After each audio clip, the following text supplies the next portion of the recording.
Chérir sa sensibilité. Ces 24 toutes premières heures de l'année ont quelque chose de magique, comme un passage grand ouvert sur vos nouvelles perspectives, une occasion de mesurer le vaste champ des possibles dans votre rapport à vous-même en tant que personne hyper empathique. Prenez quelques moments au calme pour apprécier les précieuses qualités que ça vous offre: intuition, profondeur, créativité, compassion et désir de rendre le monde meilleur. Prenez la mesure de votre valeur. Le jour de l'an est un moment idéal pour renouer avec le soin de soi.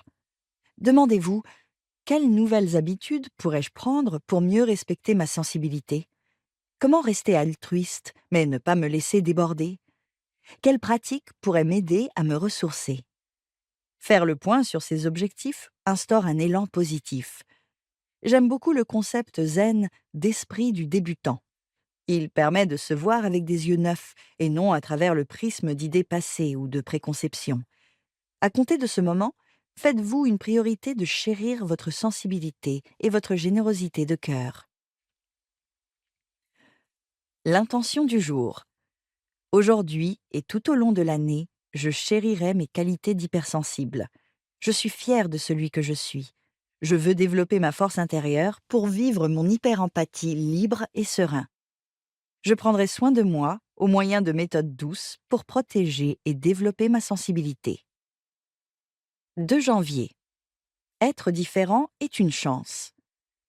Comme beaucoup d'hypersensibles, il se peut que vous ne vous sentiez pas à votre place dans ce monde.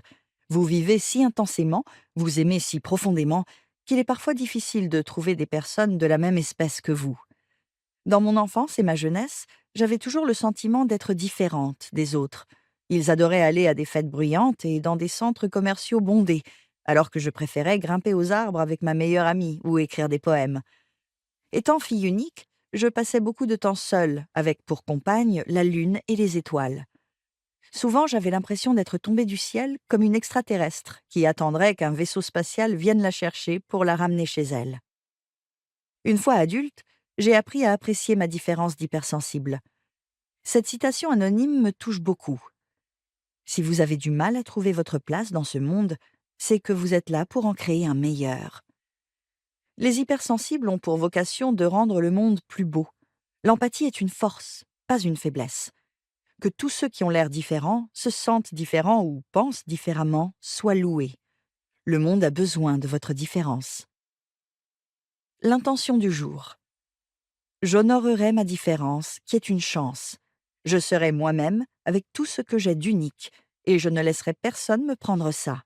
Je resplendirai de toute ma lumière intérieure.